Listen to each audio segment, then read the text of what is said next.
Hello everyone, welcome to home science classes. Home science classes में आपका स्वागत है। कैसे हैं आप? आशा करती हूँ अच्छे होंगे, खुश होंगे, मस्त होंगे और पढ़ाई कर रहे होंगे। आपको पता है कि कल हमने स्टार्ट किया न्यूट्रिशन साइंस।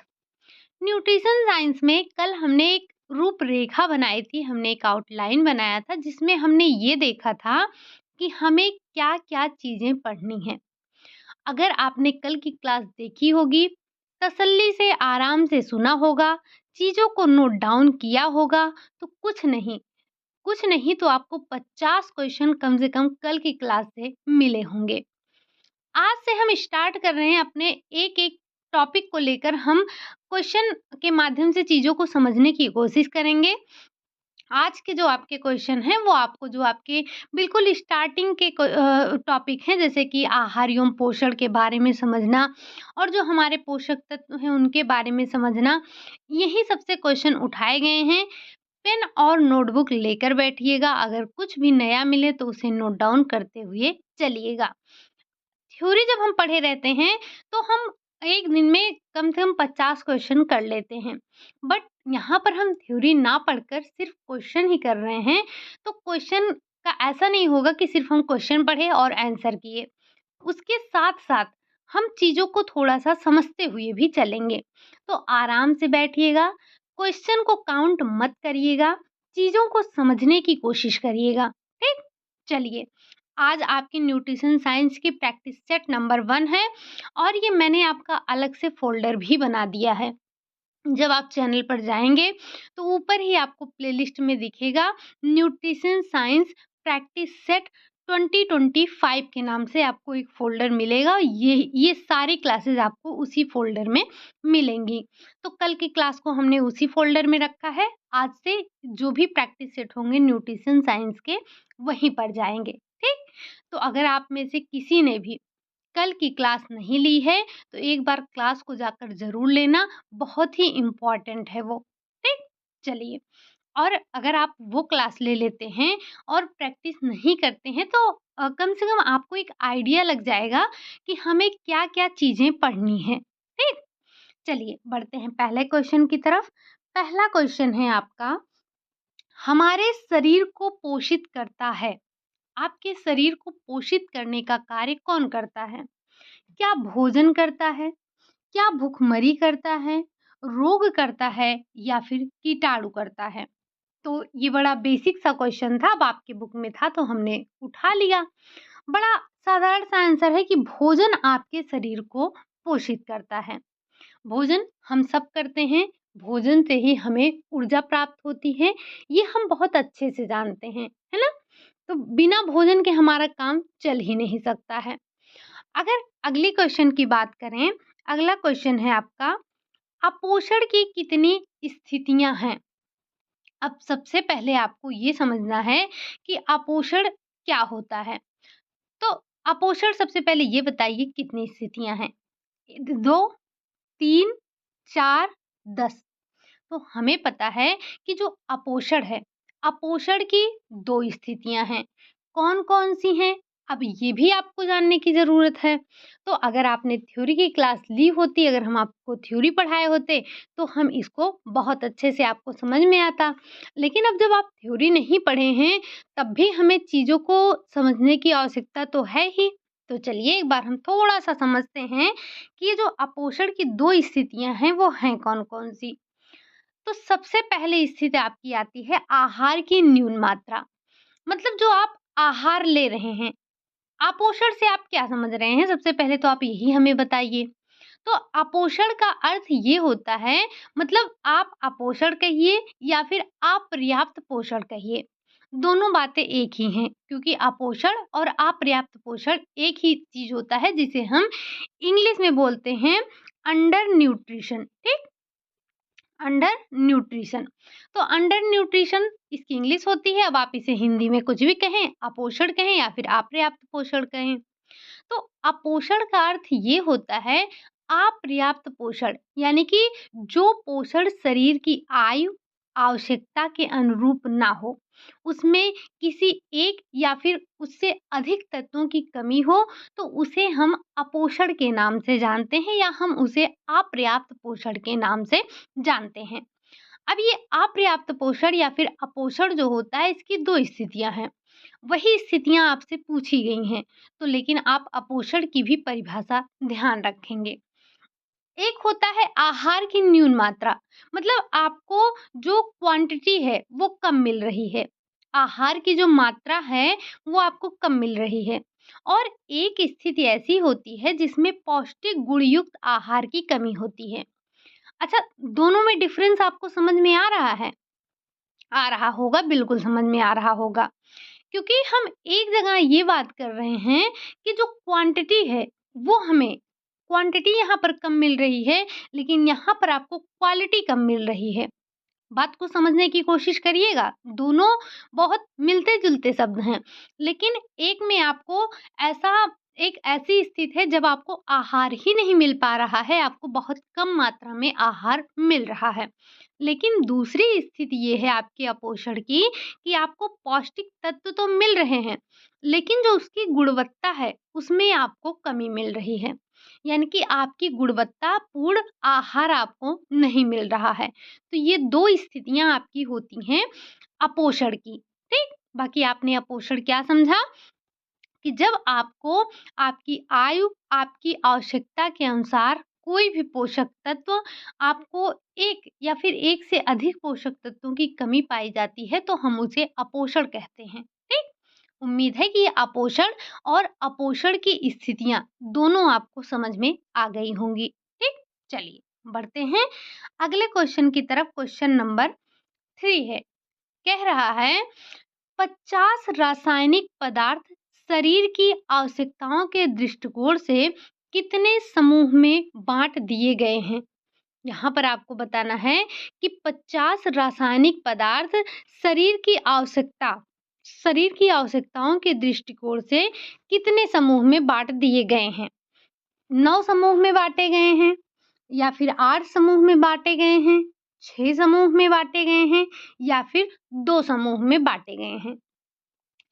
सबसे पहली बात तो आप यही ध्यान रखेंगे कि शरीर को पोषण प्रदान करने वाला भोजन जो होता है वो कई रासायनिक पदार्थों का संयोग होता है। लगभग कितने? 50। इस पॉइंट को भी आप ध्यान रखेंगे कि लगभग ये 50 रासायनिक पदार्थों से मिलकर बना होता है। अब इसको हमने कितने समूहों में बाँटा है? तो मुख्य तौर पर आपने इसे 6 समूह में बाँट के रखा है। अब वो 6 समूह आपके हैं कौन-कौन से? तो अगर आपने न्यूट्रिशन साइंस की पहली ही क्लास ली थी, तो पहली क्लास में तो हमने यही पोषण, अपोषण, कुपोषण, अपर्याप्त पोषण इन्हीं सब के बारे में पढ़ा था।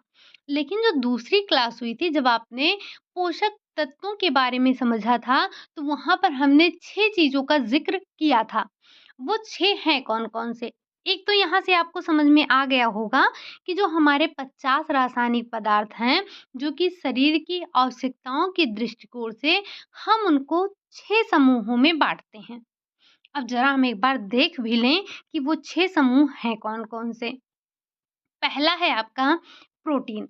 अच्छा, यहाँ पर पहला और दूसरा ऐसा कुछ है नहीं कि आपको क्रम से लगाना होगा, बस आपको चीज़ें ध्यान रखनी होगी। पहला है प्रोटीन, दूसरा है कार्बोहाइड्रेट, तीसरा है वसा, चौथा है विटामिन, पाँचवा है खनिज लवण और छठा है आपका जल। ये आपका पहला है, दूसरा, तीसरा, चौथा, पाँचवा और ये है आपका छठा। तो हम अपने जो हमारे रासायनिक पदार्थों से मिले हुए जो हमारी आवश्यकता की दृष्टि से जो खाद्य पदार्थ हैं, उनको हमने 6 समूहों में वर्गीकृत किया है। अच्छा, यहाँ से आपके बड़े साधारण-साधारण से क्वेश्चन बन जाते हैं। कैसे? जैसे ये जो आपका प्रोटीन है, प्रोटीन का मुख्य कार्य क्या है? तो प्रोटीन का मुख्य कार्य है कि आपके शरीर में टूट-फूट की मरम्मत करना। यही तो है इसका प्रमुख कार्य। और आपसे पूछा जाता है कि आपके शरीर में ऊर्जा देने का कार्य कौन-कौन करते हैं? तो ये जो आपका फैट और कार्बोहाइड्रेट है, ये दोनों आपके शरीर में ऊर्जा देने का कार्य करते हैं। कौन-कौन? ये अगर हम बात करें फैट और कार्बोहाइड्रेट की, तो ये दोनों ही आपके शरीर में ऊर्जा देने का कार्य करते हैं। अच्छा, एक क्वेश्चन और पूछा जाता है, वो क्या है? वो ये कि आपके शरीर में सुरक्षा का कार्य कौन करते हैं? या संरक्षात्मक पोषक तत्व कौन-कौन से हैं? तब हम नाम लेते हैं अपने विटामिन और खनिज लवण की, ठीक? विटामिन और खनिज लवण जो होते हैं, ये आपके शरीर में रक्षात्मक कार्य करते हैं। तो आपको यहाँ से कई क्वेश्चन निकल कर आपके बाहर आ गए हैं। पहला, जो आपके पोषक तत्व हैं, जो रासायनिक पदार्थ हैं, शरीर की आवश्यकता के दृष्टिकोण से आपने इनको 6 वर्गों में विभाजित किया है। वो 6 वर्ग कौन-कौन से हैं? प्रोटीन, कार्बोहाइड्रेट, वसा, विटामिन, खनिज लवण और जल। अब इसमें आपके कौन से ऊर्जा देने वाले हैं, कौन से टूट-फूट की मरम्मत करने वाले हैं, कौन-सा तत्व आपका ये कौन-सा तत्व आपका संरक्षात्मक है, कौन-सा ऊर्जा कारक है। ये जो आपका प्रोटीन है, इसी को हम वृद्धि कारक के नाम से जानते हैं या वृद्धि कारक पोषक तत्व के नाम से जानते हैं। बाकी जब हम प्रोटीन का चैप्टर पढ़ेंगे, जब हम कार्बोहाइड्रेट, ये सारे कल अगर आपने कल की क्लास देखी हो, तो हमने इन सब के बारे में आपको थोड़ा-थोड़ा बताया था। ठीक? चलिए, बढ़ते हैं अगले क्वेश्चन नंबर 4 की तरफ। क्वेश्चन नंबर 4 क्या कह रहा है? चौथा क्वेश्चन आपसे कह रहा है, मानव जीवन की प्राथमिक आवश्यकता है। अच्छा, ये क्वेश्चन आपसे कई रूपों में पूछा जा सकता है। अब दो दो तरीके से हमने यहीं पर आपके लिए क्वेश्चन रखा है। बाकी आपसे ये पूछा जाता है, मानव की मूलभूत आवश्यकताएँ कौन-कौन सी हैं?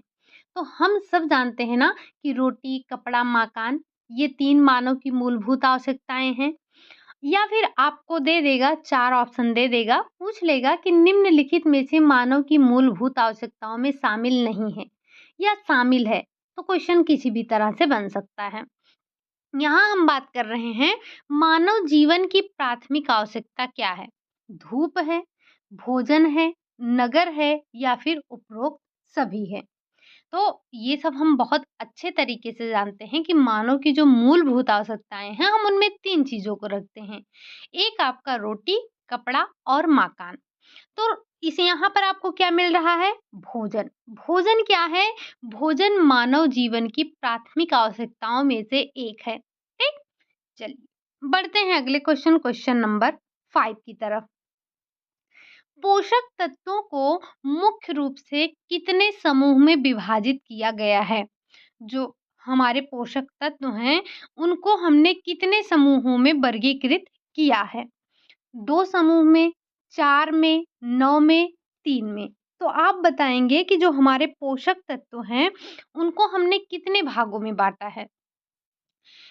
आप अभी एक समूह देखे थे जिसमें हम जो हमारे लगभग 50 रासायनिक पदार्थ थे, उनको आवश्यकता की दृष्टि से हमने 6 समूह में बाँटा था। लेकिन यहाँ पर आप देखेंगे थोड़ा-सा अलग है आपका। क्या? कि जो पोषक तत्व हैं, पोषक तत्वों को मुख्य रूप से आपने 3 समूहों में बाँटा है। और ये आपने जब न्यूट्रिशन साइंस की दूसरी क्लास ली थी, तो वहाँ पर बाखूबी आपने इसके बारे में पढ़ा था, समझा था और देखा था। अब ये 3 हमने ये तो देख लिया कि 3 तत्व होते हैं या 3 जो हमारे पोषक तत्व हैं, हम उनको 3 वर्गों में विभाजित करते हैं। ज़रा वो पोषक तत्व या समूह कौन-कौन से हैं, एक बार हम देख लेते हैं। सबसे पहला है आपका वृद्धि कारक पोषक तत्व, दूसरा है ऊर्जा उत्पादक पोषक तत्व और तीसरा है आपका संरक्षात्मक पोषक तत्व होता है। अब वृद्धि कारक पोषक तत्व के उदाहरण कौन से हैं? तो प्रोटीन और जो आपके खनिज हैं, ये आपके वृद्धि कारक में आ जाते हैं। ऊर्जा उत्पादक में कार्बोज यानी कि वही आपका कार्बोहाइड्रेट, जो कि 3 फॉर्म होता है, मोनो, डाई और पॉली। पॉली रूप को हम डायबिटीज के पेशेंट को देते हैं, जबकि मोनो और डाई नहीं देते हैं। साथ ही साथ अगर हम सुरक्षात्मक की बात करें या संरक्षात्मक की बात करें, तो इसमें विटामिन और खनिज तत्व आते हैं। जो ये आपके वृद्धि कारक पोषक तत्व हैं, इसमें मुख्य रूप से हम एक का नाम लेते हैं जो कि है आपका प्रोटीन, क्योंकि ये शारीरिक रचनाओं के निर्माण और उनकी वृद्धि के लिए आवश्यक होते हैं। जबकि हम मुख्य रूप से अगर ऊर्जा देने वाले की बात करते हैं तो वसा और कार्बोज ही इसमें सम्मिलित होते हैं, क्योंकि वसा और कार्बोज इनके द्वारा ही हमारे शरीर की अधिकांश जो ऊर्जा की आवश्यकता है वो पूरी होती है। जबकि जब हम संरक्षात्मक की बात करते हैं तो संरक्षात्मक से मतलब ऐसे पोषक तत्वों से होता है जो शरीर को निरोग और स्वस्थ बनाने का कार्य करते हैं, जैसे कि आपके विटामिन और खनिज लवण। ये दोनों विटामिन और खनिज लवण जो होते हैं ये आपके ये निरोग बनाने में सहायक होते हैं, लेकिन जल की अनावश्यक तत्व की संज्ञा नहीं दे सकते हैं, क्योंकि जल की अनुपस्थित के लिए इन तत्वों का उचित कार्य संभव नहीं होता है। अगर आपके शरीर में जल जल आपको कोई पोषक तत्व नहीं देता है, लेकिन अगर जल की अनुपस्थित हो तो आपके शरीर में जो पोषक तत्व हैं वो कोई विशेष कार्य नहीं कर पाएंगे। तो भोजन के माध्यम से शरीर में जब पौष्टिक तत्व प्रवेश करता है तो वो शरीर में कुछ निश्चित कार्य संपादित करते हैं, जैसे आपके शरीर का निर्माण करना, ऊर्जा देना, शरीर के अंगों को सुचारू रूप से क्रियाशील बनाए रखने का कार्य, जो हमारे शरीर में टूट फूट हुई होती है उनको मरम्मत करने का कार्य, साथ ही साथ आपके शरीर की जो रोग प्रतिरोधक क्षमता होती है। जब आपने देखा होगा कि हम फल और हरी सब्जियाँ खाने के लिए डॉक्टर हमें क्यों कहते हैं? क्योंकि ये आपके रोग प्रतिरोधक क्षमता को बढ़ाने का कार्य करते हैं। फल और सब्जियों में आपके विटामिन और मिनरल्स अधिक मात्रा में पाए जाते हैं और यही आपके कौन होते हैं? संरक्षात्मक पोषक तत्व होते हैं। इसके अलावा भोजन के कई कार्य होते हैं जो कि आपको अगली क्लास में मिलेंगे, या इसी में आपका शायद क्वेश्चन होगा कि भोजन के कौन-कौन से कार्य हैं। ठीक? चलिए बढ़ते हैं अगले क्वेश्चन की तरफ। ये एक्चुअली आपके कुछ ऐसे क्वेश्चन हैं, जैसे ये जो आपका क्वेश्चन है, ये तो आपका एक बेसिक सा क्वेश्चन हो गया, लेकिन ये जो आपके और भी पोषक तत्व दिए रहते हैं, यहाँ से क्वेश्चन बनने की संभावना बहुत होती है। तो इसको थोड़ा-सा समझना हमारे लिए ज़रूरी हो जाता है। बढ़ते हैं अगले क्वेश्चन की तरफ। क्वेश्चन नंबर 6 है। कह रहा है, वह कौन-सा पदार्थ है जो मानव शरीर का पोषण करता है? इसमें से कौन-सा ऐसा तत्व है जो कि मानव शरीर का पोषण करता है? क्या वसा करता है, कैलोरी करता है, भोजन करता है या फिर जल करता है? तो आपको पता है कि वसा आपको ऊर्जा देने का कार्य करता है, और कैलोरी कैलोरी क्या है? ऊर्जा आपको मिलती है कैलोरी से ना। जल क्या है? तो जल आपके जो पोषक तत्व आपने लिया है वो सही से कार्य करें, इसके लिए आपको जल एक उचित मात्रा में लेना चाहिए। लेकिन जो आपके शरीर का पोषण करता है वो करता है भोजन, और कुछ इसी तरह से आपने पहला क्वेश्चन भी देखा था। तो आपके शरीर में पोषण का कार्य कौन करता है? भोजन करता है। ठीक? अब आपको पता होना चाहिए कि संतुलित आहार क्या है, असंतुलित आहार क्या है। अब देखिए, सारी चीज़ों को क्वेश्चन के माध्यम से ही कर पाना थोड़ा-सा मुश्किल है। तो हम आपसे यही रिक्वेस्ट करेंगे कि आप यहाँ पर प्रैक्टिस तो करिए ही करिए, बट जो थ्योरी की क्लासेस आपकी हुई हैं, उनको एक बार ज़रूर लीजिए, ठीक?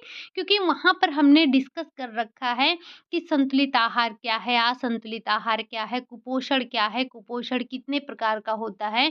आपको पता होना चाहिए कि जो हमारा भारत है, हमारा वर्तमान भारत कुपोषण के दोहरे भार को उठा रहा है। कैसे? एक तो एक ऐसा वर्ग है जिसको भोजन पर्याप्त मात्रा में मिल ही नहीं पा रहा है, तो वो इसकी वजह से कुपोषण से ग्रसित है, और दूसरा वर्ग ऐसा है जो कि अधिक खाने की वजह से कुपोषण से ग्रसित हो गया है।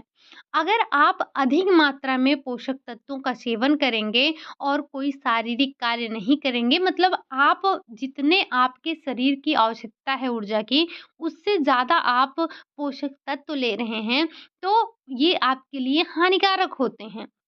तो हमारा जो भारत है, ये दोहरे कुपोषण का भार उठा रहा है। एक तो अल्प पोषण है, दूसरा आपका अति पोषण है। मतलब एक वर्ग ऐसा है जिसे खाने के लिए नहीं मिल रहा है और वहीं दूसरा वर्ग ऐसा है जो कि अधिक खाने की वजह से कुपोषण से ग्रसित हो गया है।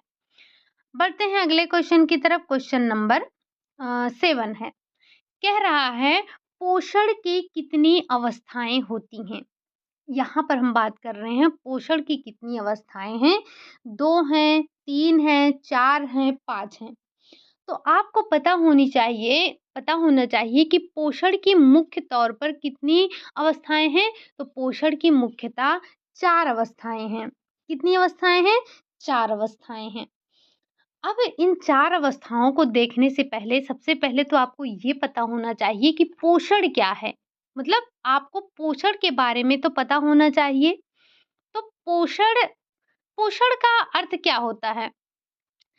पोषण का अर्थ होता है कि भोजन चूषक कार्य या फिर प्रक्रिया। जैसे अगर हम किसी के एक बिल्कुल सरल शब्दों में समझें तो जो पोषण है, पोषण भोजन पोषण क्या है? भोजन, पोषक तत्व तथा उसमें पाए जाने वाले अन्य तत्वों के कार्य, उसके आपस के संबंध या फिर स्वास्थ्य एवं बीमारी के संबंध, संतुलन तथा सारी प्रक्रिया जिसके द्वारा जीव भोजन कर लेते हैं, जैसे कि पाचन, अवशोषण, परिवहन, प्रयोग, उत्सर्जन, यही सारे आपके इन सब का जो विज्ञान है वही आपका पोषण कहलाता है। तो पोषण और भी सरल शब्दों में अगर समझना चाहें तो पोषण शरीर में होने वाली विभिन्न क्रियाओं का एक संगठन है, जिसके द्वारा जीवित प्राणी ऐसे पदार्थों को ग्रहण करता है, उसका उपयोग करता है, जो कि शरीर के सारे या कई कार्यों को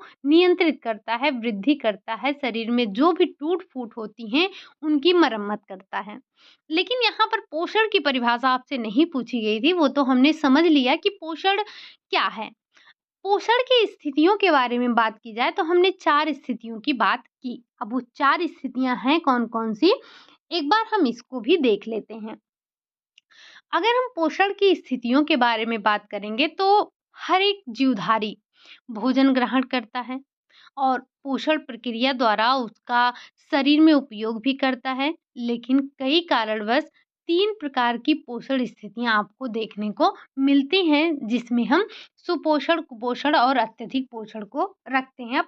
अब ये जो आपका कुपोषण है, इसी के अंतर्गत आपका अत्यधिक पोषण और आपका अपर्याप्त पोषण आता है। लेकिन आप ध्यान रखेंगे कि हमारी पोषण की जो स्थितियाँ हैं वो 4 हैं।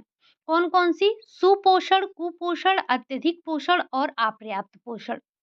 वैसे उम्मीद है कि आपको नामों से समझ में आ रहा होगा। फिर भी हम थोड़ा-थोड़ा इनके बारे में समझ लेते हैं।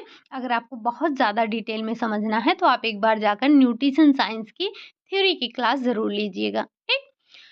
सुपोषण क्या है? सुपोषण या इसी को हम उत्तम पोषण कहते हैं। अब सुपोषण से मतलब ये होता है कि पोषण की उस स्थिति से है जिसमें व्यक्ति शारीरिक और मानसिक रूप से संतुलित रहता है, कार्य क्षमता उसकी उम्र के अनुसार होता है, तो उक्त पोषण ही व्यक्ति के लिए उत्तम पोषण कहलाता है। ठीक? जब आपकी कार्य, आपकी क्षमता के अनुसार, आपकी आय, आपके लिंग के अनुसार आपको पर्याप्त मात्रा में पोषक तत्व मिलते हैं, आपका शारीरिक और मानसिक रूप से आप संतुलित रहते हैं, तो वो आपका उत्तम पोषण कहलाता है। अच्छा, यहाँ पर उत्तम पोषण से एक एक प्रकार से हम स्वास्थ्य जो डब्ल्यूएचओ के द्वारा स्वास्थ्य की परिभाषा दी गई है, अगर उसके बारे में बात करें तो डब्ल्यूएचओ का मानना है कि स्वस्थ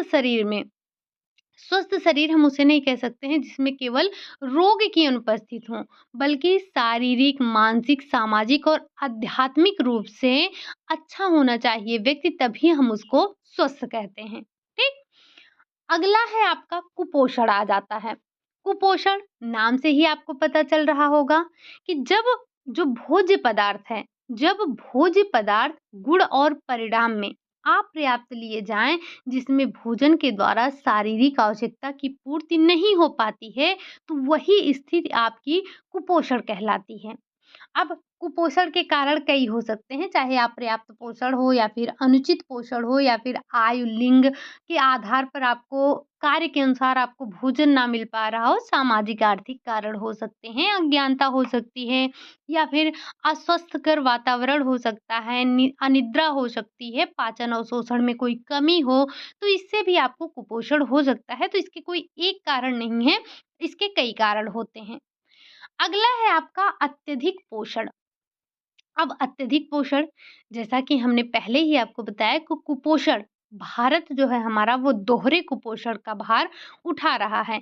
एक आपका अत्यधिक पोषण और एक है आपका अपर्याप्त पोषण। अत्यधिक पोषण मतलब ये भी आपका एक प्रकार का कुपोषण ही है, जिसमें शरीर की आवश्यकता से अधिक आप जब भोजन या पोषक तत्व ग्रहण कर लेते हैं, जिससे आपको तमाम प्रकार की बीमारियाँ, जैसे कि मोटापा हो गया, अगर मोटापा हो गया है तो डायबिटीज भी बढ़ने की संभावना हो जाती है। तो ये आपका हो गया। वहीं अगर हम अपर्याप्त पोषण की बात करते हैं, तो ये अपर्याप्त पोषण या फिर अपोषण जो होता है, जब आपके आयु, आपके कार्य, आपके लिंग के अनुसार आपको भोजन नहीं मिल पाता है, तब आप कुपोषण मतलब अपोषण के शिकार हो जाते हैं, जिसे हम अपर्याप्त पोषण भी कहते हैं। और इसकी दोनों स्थितियाँ आपने पहले देख लिया कि आहार की न्यून मात्रा और एक है पौष्टिक गुणकारी, मतलब जब आपको गुणवत्ता में कमी मिले, एक आपको क्वांटिटी कम मिले और दूसरा आपका क्वालिटी कम हो। ठीक? चलिए, उम्मीद है कि ये 4 बिंदु आपको समझ में आए होंगे कि कुपोषण, सुपोषण, अत्यधिक पोषण और अपर्याप्त पोषण क्या हैं। चलिए, बढ़ते हैं अगले क्वेश्चन नंबर 8 पर। जब पोषण शरीर की आवश्यकता के अनुकूल हो, तो ऐसी स्थिति कहलाती है। देखिए, जो अभी आपने चारों शब्द समझे, उसी में से आपका एक इसमें परिभाषा के रूप में आपसे कहा जा रहा है कि जब पोषण शरीर की आवश्यकता के अनुकूल हो, मतलब जितना आपके शरीर को आवश्यकता है उतना आपको पोषण मिल रहा है, तो ऐसी स्थिति क्या कहलाएगी? कुपोषण कहलाएगी, अपर्याप्त पोषण कहलाएगी, सुपोषण कहलाएगी या फिर इनमें से कोई नहीं। तो भाई, जब हमें सारे पोषक तत्व तो हमारी शरीर के अनुसार जितनी हमें आवश्यकता है उसके अनुसार हमें मिल रहा है, तो यही तो आपका सुपोषण कहलाएगा। चलिए, बढ़ते हैं अगले क्वेश्चन की तरफ। क्वेश्चन नंबर 9 है। कह रहा है निम्न में से पौष्टिक तत्व है, मतलब इसमें से आपका पौष्टिक तत्व कौन सा है? क्या प्रोटीन है, कार्बोहाइड्रेट एवं वसा है, विटामिन एवं खनिज है या फिर उपरोक्त सभी है? तो आपके जो मुख्य पोषक तत्व हैं वो 5 हैं। प्रोटीन, कार्बोहाइड्रेट, वसा, विटामिन और खनिज लवण। यही आपके पौष्टिक तत्व हैं, तो उपरोक्त सभी आपका राइट आंसर हो जाएगा। अभी तक आपने 8-10 क्वेश्चन देख लिए, तो उम्मीद है कि ये क्वेश्चन आपको गलत करने की संभावना होनी ही नहीं चाहिए। ठीक? चलिए, बढ़ते हैं अगले क्वेश्चन की तरफ। क्वेश्चन नंबर 10 है। निम्न में से अपर्याप्त पोषण की कितनी स्थितियां हैं? आई थिंक ये आपका रिपीटेड क्वेश्चन है, बट अभी-अभी आपने देखा कि अपर्याप्त पोषण की 2 स्थितियां हैं। अच्छा, अभी-अभी हमने ये डिस्कस किया, पहले क्वेश्चन में भी हमने, शायद पहले या दूसरे क्वेश्चन में भी हमने इसको डिस्कस किया था और अभी बीच-बीच में भी हमने कई बार इसका ज़िक्र किया कि जो आपका अपर्याप्त पोषण है, आप एक यहाँ से 2 क्वेश्चन आपके लिए। पहला, अपर्याप्त पोषण को हम और क्या कहते हैं? दूसरा, ये जो अपर्याप्त पोषण की 2 स्थितियाँ हैं, वो कौन-कौन सी हैं? एक बार आप कमेंट करके हमें बताइएगा। हमने तो आपको 2-3 बार बताया, बट आप हमें एक बार ज़रूर बताइएगा। चलिए, बढ़ते हैं हम अगले क्वेश्चन की तरफ। पहला आपका सही था। बढ़ते हैं क्वेश्चन नंबर 11 की तरफ। अच्छा, हमने एक चीज़ देखा, वैसे तो हम करते क्या हैं कि कम्युनिटी पोस्ट पर आपका क्वेश्चन डाल देते हैं और हम चेक करना भूल जाते हैं कि कितने लोगों ने आंसर दिया, क्या आंसर दिया। कल जब हम देख रहे थे, तो हमें एक चीज़ देखने को मिली। मतलब इतने बेसिक से क्वेश्चन, अगर ये मान के चलिए कि अगर लगभग-लगभग 600-700 लोगों ने आंसर दिया है, तो बहुत मुश्किल से 70% या फिर 60% लोग सही आंसर दे रहे हैं। मतलब ये बताइए कि आपसे एक नॉर्मल सा अगर दिवस पूछ लिया जाता है, तब भी वहाँ पर आपका इतना क्वेश्चन।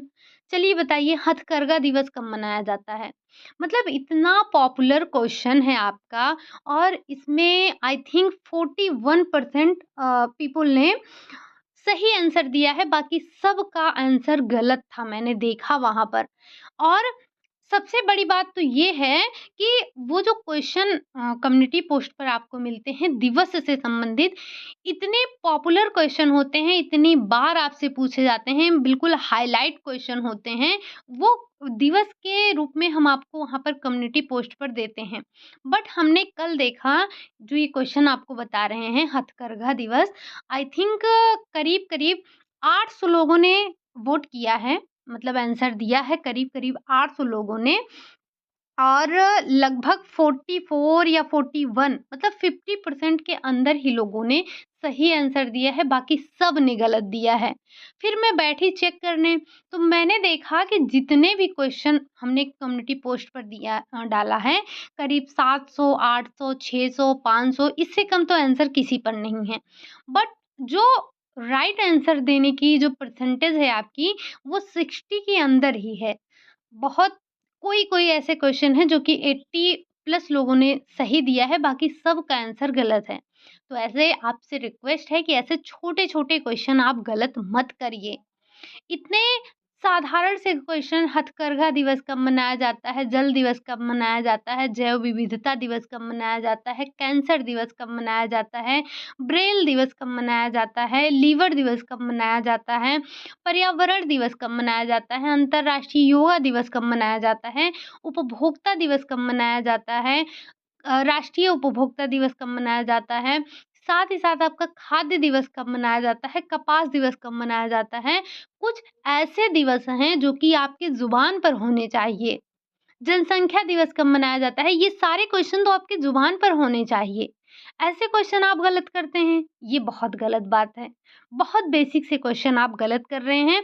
अगर आप भी गलत क्वेश्चन की श्रेणी में आ रहे हैं, तो आपसे रिक्वेस्ट है कि आप जाएँ कम्युनिटी पोस्ट पर, जितने भी क्वेश्चन आपको मिलेंगे, आई थिंक 6 मंथ के बाद वाला आपका हट जाता है, बट 6 मंथ तक जो भी क्वेश्चन रहते हैं, आप उनको एक बार नोट डाउन करिए।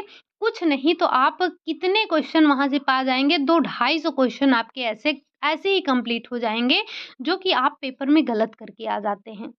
तो आप सभी से मैं रिक्वेस्ट करना चाहूँगी कि आप सभी एक बार जाकर कम्युनिटी पोस्ट के सारे क्वेश्चन कहीं न कहीं नोट डाउन ज़रूर करिए, ठीक?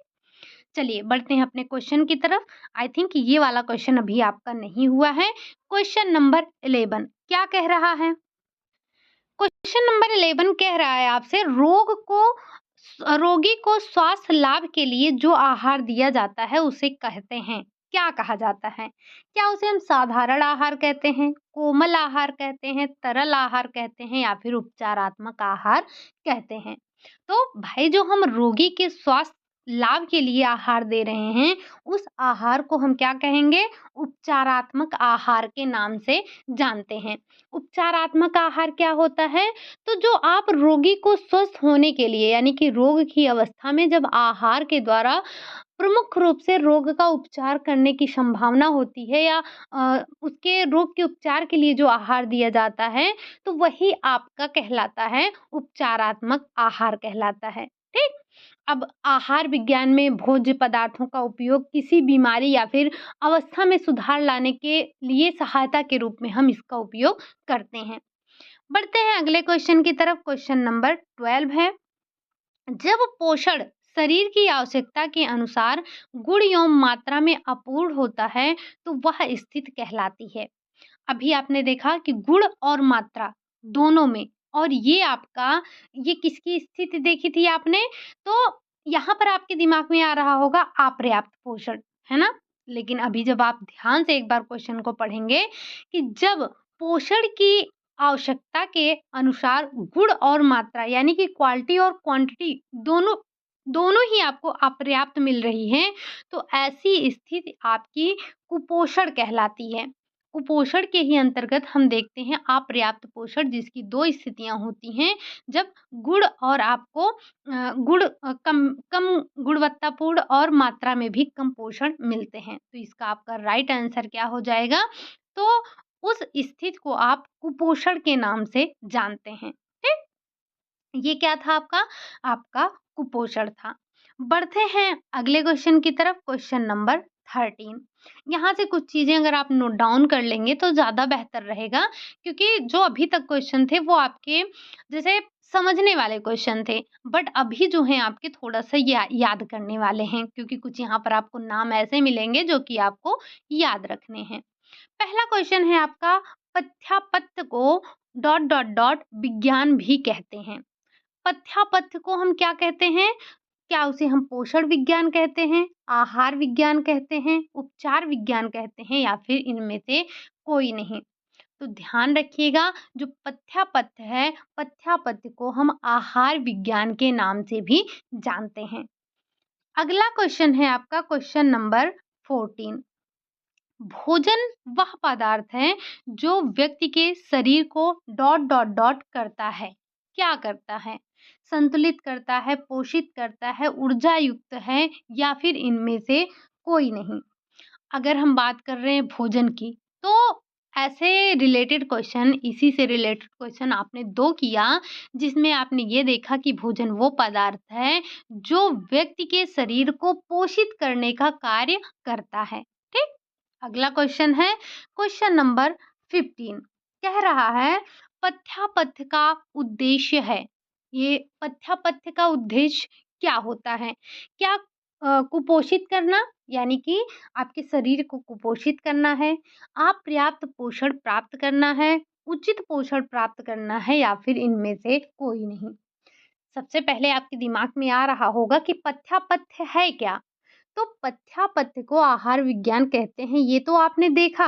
मतलब पोषक तत्वों का ज्ञान, व्यक्ति की पोषण संबंधी आवश्यकता का ज्ञान, जिससे उसकी आयु, लिंग, व्यवसाय, शारीरिक क्रिया, विशेष स्थिति और रोग की स्थिति में उसके अनुसार आहार आयोजित किया जाता है, तो वही आपका आहार विज्ञान या फिर पथ्यापथ्य कहलाता है। अब जो पथ्यापथ्य का उद्देश्य क्या है? पथ्यापथ्य का उद्देश्य ये होता है कि आपको उचित पोषण प्राप्त करना, मतलब उचित पोषण प्राप्त करना, यही आहार विज्ञान या फिर पथ्यापथ्य का उद्देश्य होता है। ठीक? चलिए बढ़ते हैं अगले क्वेश्चन, क्वेश्चन नंबर 16। कह रहा है, कुपोषण के कारण में शामिल नहीं है। आपको बताना है कि इनमें से कौन-सा कुपोषण के कारण में शामिल नहीं है। पहला है पर्याप्त भोजन, दूसरा है सामाजिक आर्थिक कारण, अनिद्रा एवं नींद की कमी, अगला है पाचन एवं अवशोषण का पूर्ण ना होना। तो अगर हम बात कर रहे हैं किसकी? अगर हम बात कर रहे हैं कुपोषण के कारण में शामिल होने की, जो शामिल नहीं है, तो अगर आपको पर्याप्त पोषण मिल रहा है, तो ये किस प्रकार से आपके कुपोषण में शामिल है? यही आपका राइट आंसर हो जाएगा कि कुपोषण के कारणों में शामिल नहीं है पर्याप्त भोजन। क्या-क्या शामिल हैं? तो अपर्याप्त भोजन शामिल है, सामाजिक आर्थिक कारण शामिल हैं, अनिद्रा एवं नींद की कमी शामिल है, अस्वस्थकर वातावरण शामिल है, अज्ञानता है, मतलब आपको पता ही नहीं है कि कुपोषण के कारण कई हो सकते हैं, जैसे आपको पता ही नहीं है पोषक तत्व किस-किस में हैं, हमें कैसे इनको ग्रहण करना चाहिए, तो अज्ञानतावश आप अपने सारे पोषक तत्वों को यूँ ही नष्ट कर देते हैं, तो ये भी आपके कुपोषण का कारण होता है। और पाचन एवं अवशोषण में अगर कोई दिक्कत है, ये भी तो क्या होता है, तो भी कुपोषण के हम शिकार हो जाते हैं। साथ ही साथ भोजन संबंधी आदतें जो होती हैं, वो भी कुपोषण को उत्पन्न करती हैं, जैसे कि भोजन संबंधी रुचि, अरुचि, लंबे समय तक या अधिक अंतराल पर भोजन लेना, या फिर कम अंतराल पर आप अगर बार-बार भोजन ले रहे हैं, या आप अधिक मसाले युक्त भोजन ले रहे हैं, तो ये कई कारण हो सकते हैं आपके कुपोषण के। ठीक? यहाँ तो हमने सिर्फ़ 3 ही आपको दिख रहे हैं, बाकी आपको हमने करीब-करीब 6-7 बता दिए। चलिए बढ़ते हैं अगले क्वेश्चन, क्वेश्चन नंबर 17। औषधि शास्त्र के पिता के नाम से जाने जाते हैं। इनमें से ऐसे कौन हैं जो कि आपके औषधि शास्त्र के पिता के नाम से जाने जाते हैं? लिंड हैं, लैवोशियर हैं, हिप्पोक्रेटिक हैं, या फिर इनमें से कोई नहीं? तो ये आप इसे कहीं न कहीं नोट डाउन ज़रूर कर लीजिएगा। जो आपके औषधि शास्त्र के पिता के नाम से जाने जाते हैं, वो आपके हिप्पोक्रेटिक हैं। ठीक? नाम याद रखिएगा। अगला क्वेश्चन है, क्वेश्चन नंबर 18 है, कह रहा है पोषण विज्ञान का पिता किसे कहा जाता है? ये बहुत ही पॉपुलर क्वेश्चन है, कई बार आपने सुना है। एक बार यहाँ भी फिर से हम देख लेते हैं कि जो पोषण विज्ञान के पिता हैं, क्या वो लेवुशियर हैं, प्रिस्टले हैं, फोलिन हैं या फिर इनमें से कोई नहीं। तो जो पोषण विज्ञान के पिता हैं वो लेवुशियर कहलाते हैं। लेवुशियर को हम पोषण विज्ञान के पिता के नाम से जानते हैं। बढ़ते हैं अगले क्वेश्चन की तरफ, क्वेश्चन नंबर 19 की तरफ। मुल्लर के द्वारा प्रोटीन नाम कब दिया गया? आपको पता है कि प्रोटीन नाम किसने दिया? वो दिया मुल्लर ने। अब ये नाम इन्होंने कब दिया? समय आपको बताना है। 1838 में दिया, 1872 में दिया, 1875 में दिया या फिर 1890 में दिया। तो जो मुल्लर के द्वारा प्रोटीन नाम दिया गया था, वो दिया गया था 1838 में, 1838 में इन्होंने प्रोटीन नाम दिया था। अच्छा, एक क्वेश्चन बताइएगा कि विटामिन नाम किसने दिया था? नाम बड़ा ही पॉपुलर है, कई बार आपने सुना होगा, एक बार कमेंट करके बताना कि ये जो प्रोटीन सॉरी प्रोटीन नहीं, प्रोटीन तो हमने देख लिया, विटामिन नाम किसके द्वारा दिया गया? बढ़ते हैं अगले क्वेश्चन और आज का आपका ये लास्ट क्वेश्चन है, क्वेश्चन नंबर 20। क्वेश्चन हमने भले ही 20 रखे बट चीज़ों को आपको पूरा समझाने की कोशिश की है हमने। जो आपका पहला टॉपिक था आहार एवं पोषण की परिभाषा परिचय, इस टॉपिक को हमने बखूबी समझाने की कोशिश की है। ऐसे क्वेश्चनों को इंक्लूड किया है जिससे आपकी सारी जो परिभाषाएँ हैं एक बार आप समझ सकें, ठीक? तो आपको बताना है सुपोषण के लक्षणों में शामिल हैं कुपोषण, कुपोषण, कुपोषण। कुपोषण आपने बहुत पढ़ लिया। अब ज़रा एक बार सुपोषण के बारे में भी समझ लें कि अगर कोई व्यक्ति सुपोषित है तो उसके क्या-क्या लक्षण होंगे। पहला है उम्र के अनुसार एवं लंबाई के अनुसार भार ग्रहण करना, रोग प्रतिरोधक क्षमता में कमी आना, त्वचा का कांतिमान एवं स्वस्थ होना, शरीर का सुसंगठित एवं सुविकसित होना। तो अगर कोई व्यक्ति सुपोषित है तो उसमें आपका रोग प्रतिरोधी क्षमता की कमी नहीं होगी, बल्कि उसकी रोग प्रतिरोधक क्षमता मजबूत होगी।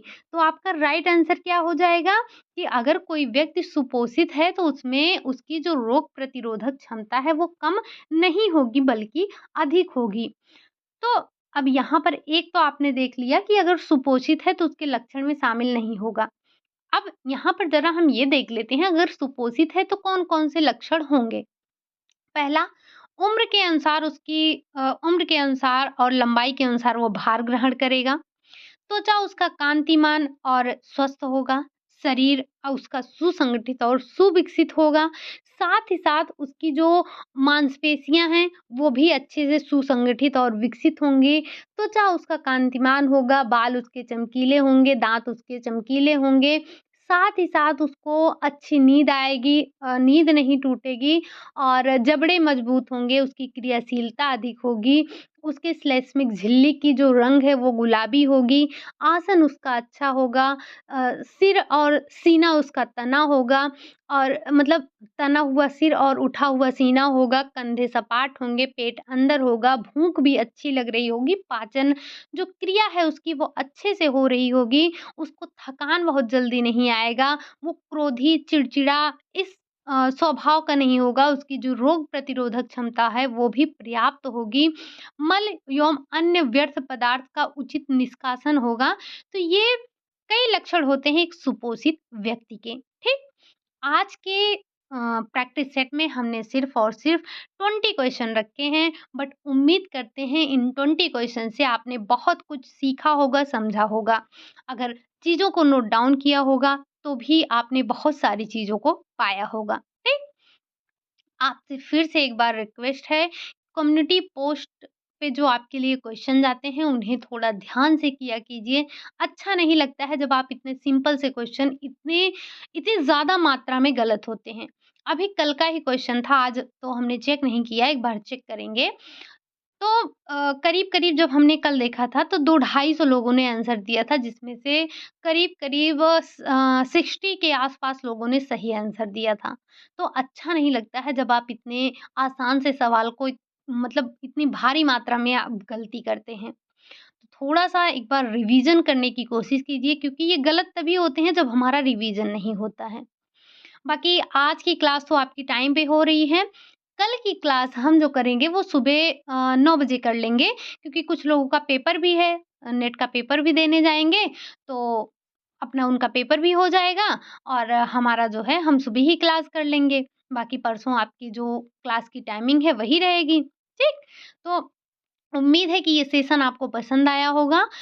जो लोग चैनल पर पहली बार आए हैं, वो चैनल को सब्सक्राइब कर लेंगे और साथ ही साथ बेल आइकन भी प्रेस कर लेंगे, ताकि जब भी हम हमारी क्लास कभी जल्दी, कभी देर ऐसे हो सकती है, बट टाइम जो है वो 3 पीएम का है।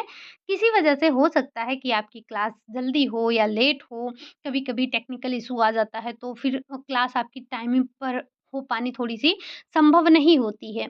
तो इसके लिए आपको थोड़ा-सा अवेयर रहना है। आप जब चैनल को सब्सक्राइब किए रहेंगे, बेल आइकन प्रेस किए रहेंगे, तो आपके पास नोटिफ़िकेशन पहुँच जाएगा, तो आपकी क्लास नहीं छूटेगी। और साथ ही साथ आपसे रिक्वेस्ट है कि अगर आपने अभी तक थ्योरी की क्लासेस नहीं ली हैं, तो प्लीज़ आप एक बार जाकर थ्योरी की क्लासेस ज़रूर लीजिए और इतने बेसिक से क्वेश्चन को इतनी भारी मात्रा में गलत मत करिए, ठीक? चलिए फिर आज के लिए यही इतना रखते हैं। कल मिलेंगे एक नए टॉपिक के साथ और बात करेंगे इसी अपने न्यूट्रिशन साइंस के ऊपर ही, ठीक? तो उम्मीद है कि आज की क्लास आपको पसंद आई होगी। अगर अच्छी लगी हो तो लाइक करिएगा, पहली बार आए हैं चैनल पर तो चैनल को सब्सक्राइब भी करिएगा, साथ ही साथ कमेंट करना ना भूलिएगा। मिलते हैं नेक्स्ट क्लास में, तब तक के लिए खुश रहिए, मस्त रहिए, पढ़ाई करते रहिए, प्रैक्टिस करते रहिए, रिवीज़न करते रहिए। मिलते हैं कल, तब तक के लिए बाय बाय, टेक केयर।